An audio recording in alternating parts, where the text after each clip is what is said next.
자, 오늘 우리 전체에게 주시는 하나님 말씀 보겠습니다. 야고보서 5장 13절에서 20절까지입니다. 야고보서 5장 13절에서 20절까지 말씀 함께 읽어보겠습니다. 시작. 너희 중에 고난당하는 자가 있느냐? 그는 기도할 것이요. 즐거워하는 자가 있느냐? 그는 찬송할지니라. 너희 중에 병든 자가 있느냐? 그는 교회의 장로들을 청할 것이요. 그들은 주의 이름으로 기름을 바르며 그를 위하여 기도할지니라. 믿음의 기도는 병든 자를 구원하리니 주께서 그를 일으키시리라. 혹시 죄를 범하였을지라도 사하심을 받으리라. 그러므로 너희 죄를 서로 고백하며 병이 낫기를 위하여 서로 기도하라. 의인의 간구는 역사하는 힘이 큼이니라. 엘리야는 우리와 성정이 같은 사람이로되 그가 비가 오지 않기를 간절히 기도한즉 3년 6개월 동안 땅에 비가 오지 아니하고 다시 기도하니 하늘이 비를 주고 땅이 열매를 맺었느니라. 내 형제들아, 너희 중에 미혹되어 진리를 떠난 자를 누가 돌아서게 하면 너희가 알 것은 죄인을 미혹된 길에서 돌아서게 하는 자가 그의 영혼을 사망에서 구원할 것이며 허다한 죄를 덮을 것임이라. 아멘. 야고보서는 행함이 있는 믿음에 대해서 매우 명확하게 가르쳐주고 있습니다. 믿음이 있는데 실천이 없다? 그러면은 사실 그 믿음은 작동을 멈춘 거예요. 그러면 작동불능의 믿음은 죽은 믿음이다. 성경이 얘기를 하고 있습니다. 그래서 우리가 이제 믿음대로 행함이 나타나야 되는데 우리 그리스도인들의 가장 기초가 되는 믿음이 무엇일까? 가장 근본이 되는 믿음이 뭐냐면 하나님이 계신다. 이걸 우리가 다 믿는 거예요. 예수 그리스도가 살아계신다. 이걸 우리가 믿는 거죠. 그러면 그게 가장 기본의 믿음이면 가장 근본적으로 우리가 실천해야 되는 것이 뭐냐? 바로 기도예요. 우리가 친구의 모습을 보았듯이 친구가 옆에 있어요.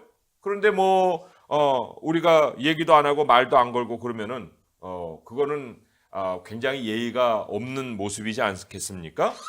친구가 없다면 모를까? 있다고 하면은 같이 얘기를 나누는 것이 너무나도 자연스러울 듯이 하나님은 우리하고 24시간을 함께 계시는 분이기 때문에 우리가 얼마나 하나님의 존재를 존중해야 되는가? 그거는 말할 이유가 없어요. 하나님과 함께 늘 동행하고 소통하고 얘기하는 거, 그게 바로 하나님의 존재를 존중하는 거고 그게 바로 기도예요. 그런데 우리가 하나님이 계신다 그런 정도 수준에서 우리의 믿음이 있는 게 아니잖아요. 더 많은 것을 우리는 믿고 있는데 또 다른 차원에서 우리가 무엇을 믿느냐면 나는 하나님 때문에 살고 있어. 하나님이 여기 계시기도 하지만 하나님 때문에 나는 살고 있는 거야. 그러면 하나님 때문에 살고 있다는 그 믿음에도 가장 필요한 것이 기도예요. 그렇죠? 그 믿음이 기초라면 우리의 하나님 때문에 살고 있는 것도 우리의 기도로 나타낼 수가 있어야 되잖아요. 예를 들면 밥은 먹어야죠. 밥을 먹어야 살죠. 밥이 하루만 굶어도 재밌는 게 있어도 다 놔두고 밥부터 찾잖아요. 우리 육체는 사실은 밥 때문에 살아가고 있다고 볼 수가 있어요. 그러면 하나님은 어떻습니까? 우리가 하나님 때문에 사는데 나는 하나님을 얼마나 찾고 있느냐 그런 얘기예요. 우리 행함이 있는 믿음을 강조하는 야고보가 처음 말을 꺼낼 때 그리고 오늘 본문에서 마지막 말을 꺼낼 때 모두 어떤 주제를 언급하고 있느냐? 바로 기도를 언급을 하고 있습니다. 1장에서 우리가 찾아봤듯이 1장 5절에 너희 중에 누구든지 지혜가 부족하거든 모든 사람에게 후히 주시고 꾸짖지 아니하시는 하나님께 구하라. 그리하면 주시리라. 믿음의 시련을 당했을 때 우리가 하나님을 찾아 나가서 지혜를 구해야 된다는 말로 성경 야고보서가 시작을 했어요. 그리고 오늘 이제 마무리되는 데에도 기도를 우리에게 가르치고 있습니다. 그 중간에 매우 일관되게 가르치는 주제가 있다면 그게 또한 말이에요. 혀에 대한 말에 대한 얘기를 하고 있습니다. 왜요? 기도하지 않는 사람에게 나타나는 그 많은 표시들이 다 말에 있어요. 말이 많아져요. 허탄한 자랑을 합니다. 정죄하고 싸우고 다투고 혀가 통제가 안 되는 거예요. 그러니까 우리가 정말 하나님을 믿는 사람이라면 말이 줄고 기도가 느는 사람들이어야 되지요. 기도하는 사람에게 확실하게 나타나는 표시가 있다면 그래서도 듣기는 속히 하고 말하기와 성내기는 더디하는 모습이다. 이렇게도 우리가 요약을 해볼 수가 있습니다. 아무튼 야고보서의 초반에 나오는 이 지혜를 구하는 기도, 오늘도 우리 장로님 지혜를 구했지만은 하나님 어떻게 해야 됩니까? 하나님 나 모르겠습니다. 하나님 가르쳐 주세요. 하나님께만 답이 있잖아요. 하나님 저의 생각을 이끌어 주세요. 하고 이렇게 우리가 기도를 지혜로 기도를 드려야 되는데 그 지혜가 부족한 것이 무슨 뭐 한 달 단위로 찾아오는 게 아니에요.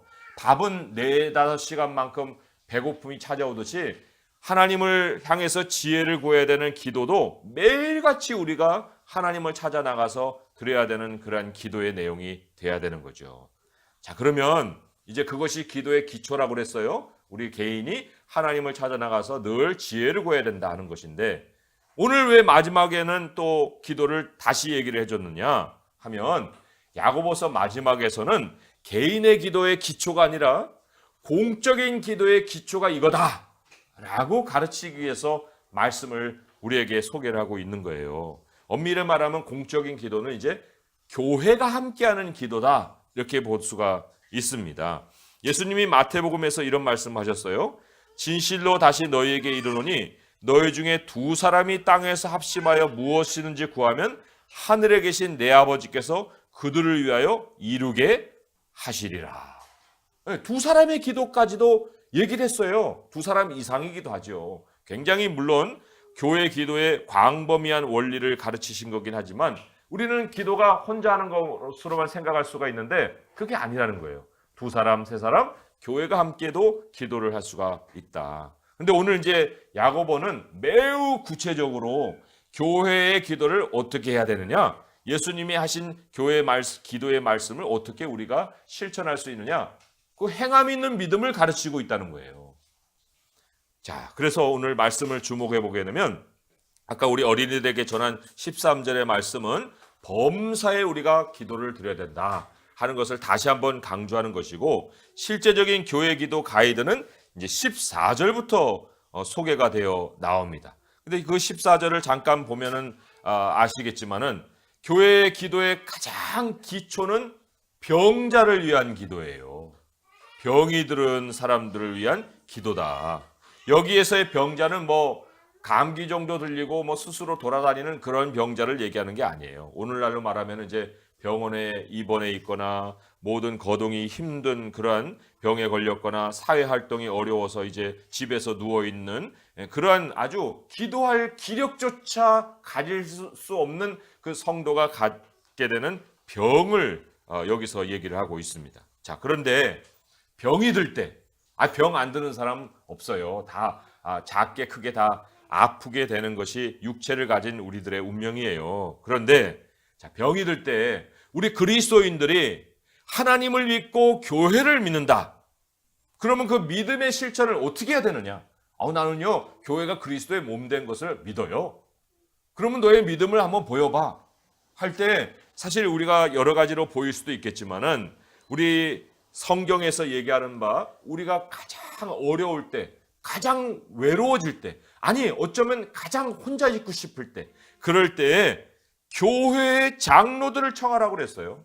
14절에 보니까 너희 중에 병든 자가 있느냐, 그는 교회의 장로들을 청할 것이요 그들은 주의 이름으로 기름을 바르며 그를 위하여 기도할지니라. 교회 장로들은 오늘날의 목사도 되고 오늘날의 안수받은 장로들도 다 포함을 하는 거예요.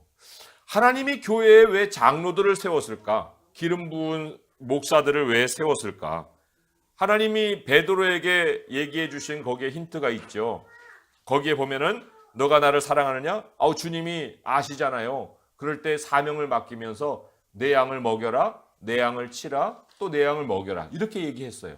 자, 그러면 내 양을 먹여라 하는 것은 어느 정도 우리가 실천을 하고 있습니다. 목사들이 여기서 말씀을 전하는 것도 양식을 주는 거고 성경 공부할 때 가르치는 것도 다 말씀을 먹이는 것인데, 내 양을 치라 하는 부분에 있어서 너무 교회가 행정적인 것을 가지고 교회를 친다라고 생각을 하기가 쉽다는 거예요. 하지만 여기에서 내 양을 치라는 것은 행정을 얘기하는 것이 아니라 내 양을 돌보라는 거거든요. 하나님의 말씀을 가르치는 사역이 뭐 2번 강조할 필요도 없이 너무나도 중요한 거지만 양이 항상 건강한 것이 아니기 때문에 양이 아플 때를 위해서도 하나님이 장로의 직분을 세우셨다는 거예요. 양이 아플 때를 위해서도 하나님 목사의 직분을 세우셨다는 것입니다. 그러니까 만약에 어떤 성도가 몸이 아파가지고 교회 장로님들, 목사님 오셔서 기도를 좀 해주세요. 이렇게 부탁을 하는데 아유 바빠서 못 가요. 이렇게 대답을 해버리면 그 교회는 그냥 인간 조직이지 그리스도의 몸이겠습니까? 그럴 수가 없는 거예요. 뭐 설령 초청을 안 한다 해도 성도가 입원을 했다는데 그걸 아는 이상 가서 같이 기도를 해줘야 되지 않겠습니까? 그런데 입원을 한다해도 뭐 무소식이고 깜깜하고 가지도 않고 그러면은 그게 양을 치는 지도자의 모습이겠습니까? 성경이 그 지도자를 세운 목적과 다른 곳에서 열심을 내고 있는 것밖에는 다른 거 없는 거예요. 성도들은요 이걸 알아야 됩니다. 병이 들면 교회의 기도가 절대적으로 필요한 거예요. 왜냐? 하나님께서 병 낫게 하시는 방식으로 교회 장로들을 세우시고 사용하시기 때문에 그런 겁니다. 하나님 믿는다고 하면서 병원에는 가는데 교회 장로들을 청해서 기도받으려는 생각은 안 하고 있다. 그게 바로 행함이 없는 믿음이라는 거예요. 그게 계속 지속이 되고 병 숨기고 하게 되면 그거는 심하게 말하면 죽은 믿음과 마찬가지라는 거죠. 물론 하나님이 의술을 사용해요. 물론 하나님은 약을 사용하십니다. 사마리아 비유를 해줄 때에도 사마리아인의 비유를 할 때에도 그 비유 속에 사마리안이 뭐라고 합니까? 가까이 가서 기름과 포도주를 그 상추에 붓고 싸매고 자기 짐승에 메워 태워 주막으로 데리고 가서 돌보아 주니라 하는 말이 있잖아요. 기름을 사용했단 말이에요. 이 기름은 그 당시로 보게 되면 그게 약이에요. 그러니까 하나님은 약을 사용하신다는 거예요. 기적적인 치유만 아니라 약을 통해서도 치유를 하시는데 그런 의미에서 이 14절에 기름을 바른다는 것도 그런 의미일 수가 있어요. 그렇지만 중요한 것은 뭐냐? 주님의 이름으로 기름을 바르라 그랬어요. 주님의 이름으로 기름을 바르라. 병원이 뭐 하나님이에요? 약이 하나님의 능력이 아니잖아요. 그러니까 예수 그리스도의 이름에 대한 절대적인 의지가 먼저 있고 그런 다음에 약을 쓰대로 써야 되는 것이 성도가 병을 얻었을 때 가지는 믿음의 실천적인 모습이다. 내가 그리스도의 몸된 교회의 지체이기 때문에 내가 섬기는 교회가 있는데 하나님이 제시하는 병 나는 길을 제쳐두고 뭐 혼자서 해결할 거예요. 교회가 모르게 아니면 교회와 무관하게 투병을 할 거예요. 어떻게 할 거예요? 우리가 믿음대로 해야 되지 않겠습니까? 물론 14절에 이 기름은요 약으로도 쓰였지만은 초대교회에서는 진짜 예식으로 기름을 바르는 기도를 하기도 했어요. 왜냐하면 병자가 그냥 누워있고 어떨 때는 의식도 없는 경우도 있을 거 아닙니까? 그리고는 지쳐서 자기 스스로는 기도를 못하고 있는데 뭔가 이렇게 하나님이 느껴지고 싶은 그런 간절한 마음도 있는 거거든요. 그래서도 기름을 바르면서 그 성도에게 기도가 느껴질 수 있도록 해주는 예식을 가진 거예요. 그런데 그것만이 또 아니죠. 초대교회는 그렇게 했지만 영적인 의미도 있어요. 하나님이 성령을 기름 붓듯 하셨다고 했잖아요. 그렇기 때문에 병자에게 이 필요한 것이 낫게 해주세요, 낫게 해주세요라기보다는 이 주의 이름으로 기름을 바르라 했었기 때문에 하나님 낫게 해주세요가 아니고 주님이 누구신가, 주님의 이름은 주님이 누구신가 하는 거잖아요. 주님이 누구신가 하는 것을 그 성도에게 충만하게 묵상할 수 있도록 기도 속에서 소개해 주는 거예요. 하나님은 능력이 많으시죠. 하나님은 사랑이 많으신 분입니다. 하나님은 우리를 돌봐주시죠. 하나님 우리와 함께하는 분이십니다. 이런 주님이 누구시냐? 주님의 이름으로 기름을 바르라 했으니 하나님의 이름을 그 심령 속에 깊이 심어주는 기도를 하는 것이 또한 기름을 바르는 기도라고 할 수가 있어요. 그런데 어쨌든 기름이 무슨 뜻인지 간에 약이든 아니 예식이든 아니면 이런 영적인 의미를 가지든 간에 성도는 교회의 기도가 필요하다. 그리고 영적인 지도자는 병든 양을 위해서 기도해야 된다. 이게 바로 15절에서 말하는 믿음의 기도예요. 믿음의 기도. 뭐 장로들 개인의 기도도 아니고 뭐 병자의 개인의 기도도 아니고 뭐 개인적인 어떤 기도를 얘기하는 게 아니라 교회가 하나님을 향해서 믿음을 가지고 드리는 기도가 바로 믿음의 기도다.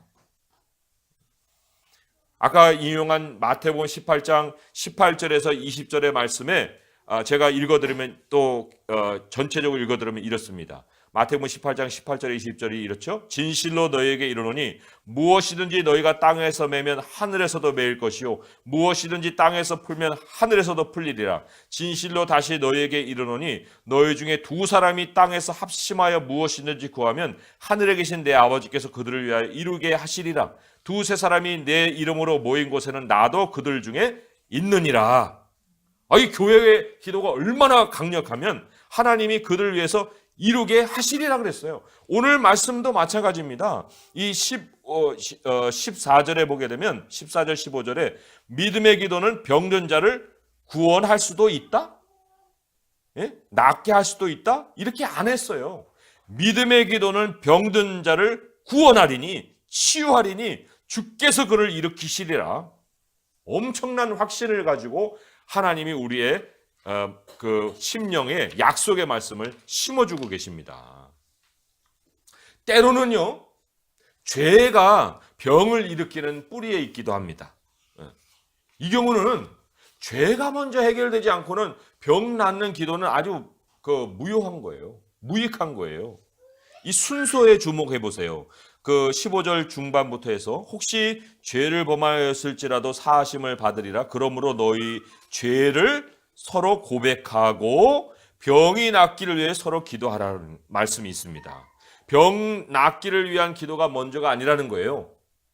죄를 서로 고백하라는 거죠.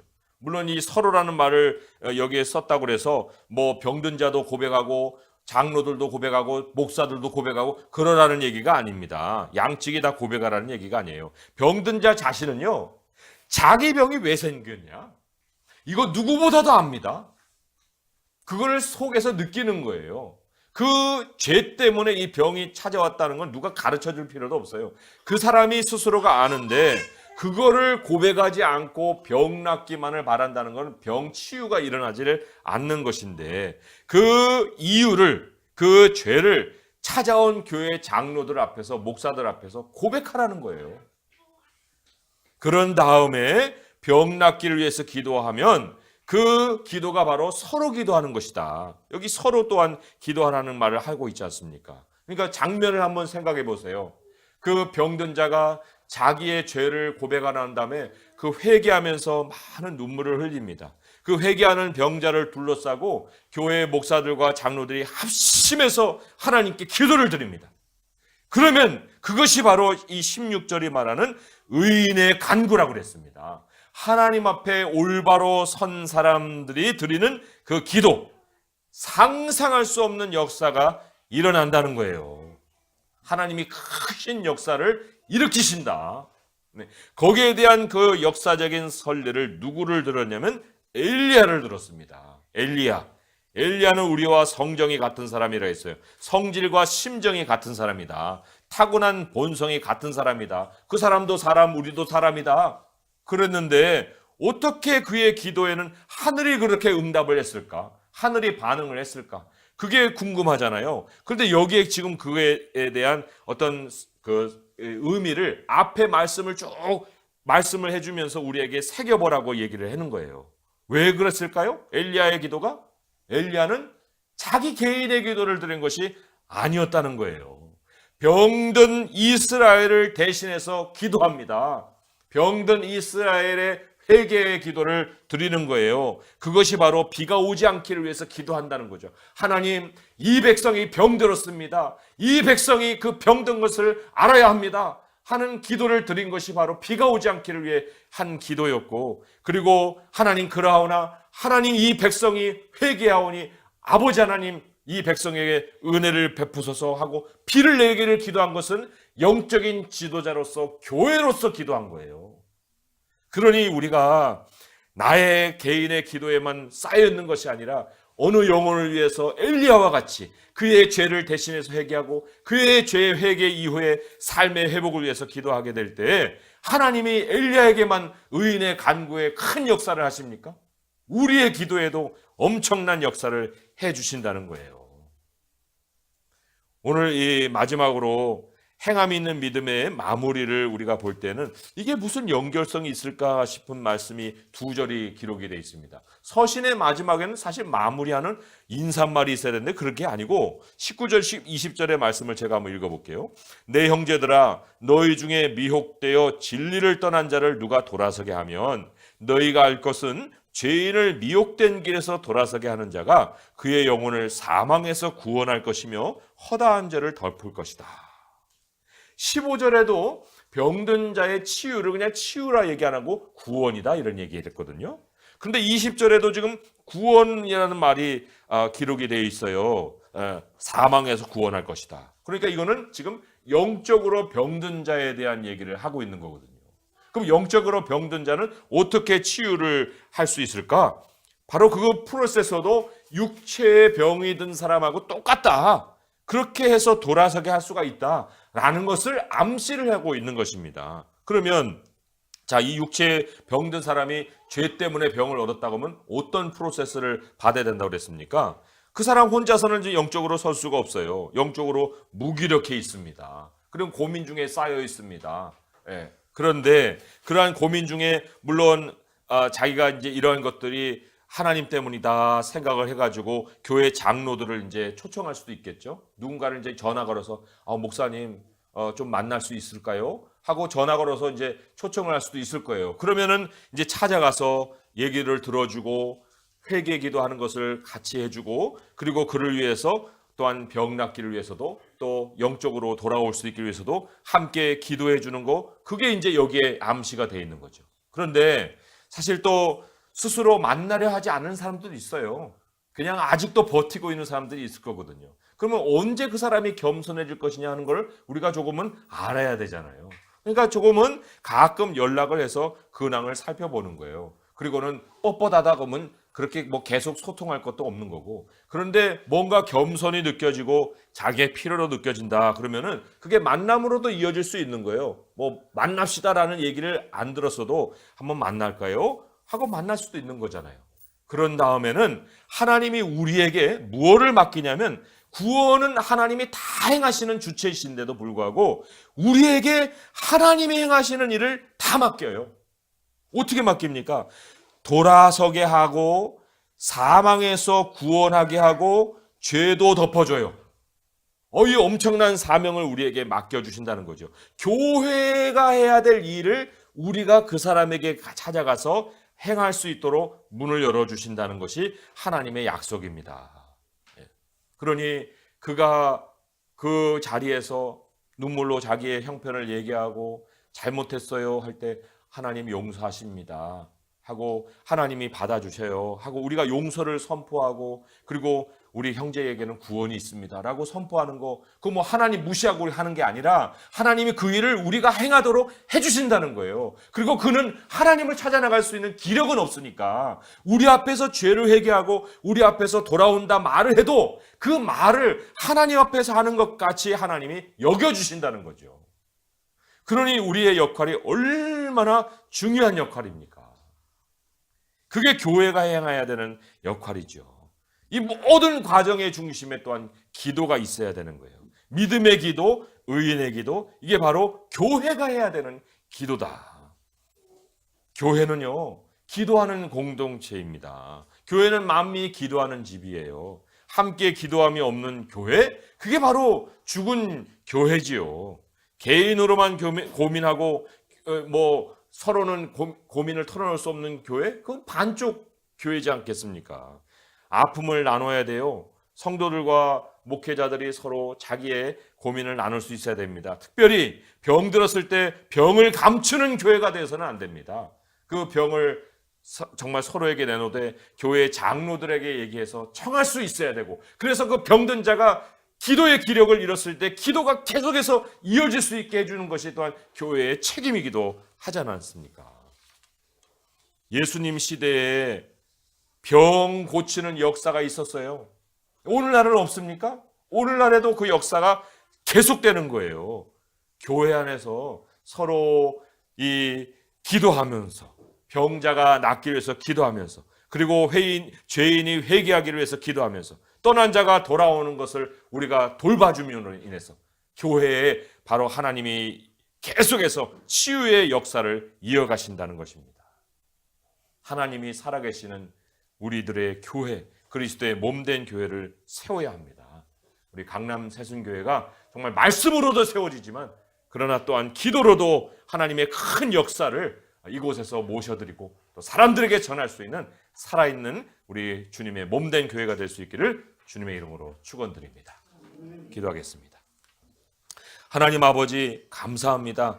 우리에게 개인의 기도만 아니라 살아있는 교회의 기도가 정말 초대교회 같이 불타오를 수 있는 교회가 되기 원합니다. 하나님, 우리는 다 잘 되는 것만이 아닙니다. 정말 우리가 안 될 때도 있고 고난당할 때도 있고 병들 때도 있고 육체적으로 어려움을 겪을 때도 있습니다. 하나님, 그럴 때 옆에 성도가 되어주지 않고 교회의 기도가 되어주지 않는다면 우리가 함께 모여 예배하는 것이 무슨 의미가 있겠나이까? 아버지여, 우리는 천국을 같이 가는 자들이고 영원한 본향에서 함께 살아갈 자들이오니 이 땅에서 우리들의 모든 아픔과 또 우리의 병까지도 함께 나누고 주님 앞에 기도하고 기도의 역사를 함께 정말 체험할 수 있는 교회가 되게 하여 주옵소서. 하나님, 사람들을 돌아오게 하소서. 하나님, 교회를 떠난 많은 영혼들이 있나이다. 아버지여, 그들이 영적으로 병들어 싸우나 아버지께서 우리들에게 기도를 통해서 그들을 주님께로 돌아오게 하시며 우리로 하나님의 역할을 맡겨 주셨사오니 아버지여, 그들이 우리 앞에 회개하고 우리 앞에 정말 죄를 고백한다 할지라도 우리가 그들에게 구원을 선포하고 그들에게 용서를 선포하고 그들에게 회복을 선포하게 할 수 있는 것은 하나님이 우리를 동역자로 삼은 것이오니 아버지여, 계속하여서 우리 강남 새순 교회가 우리 주님의 역할을 할 수 있도록 인도하여 주시옵소서. 예수님의 이름으로 감사하며 기도합니다. 아멘.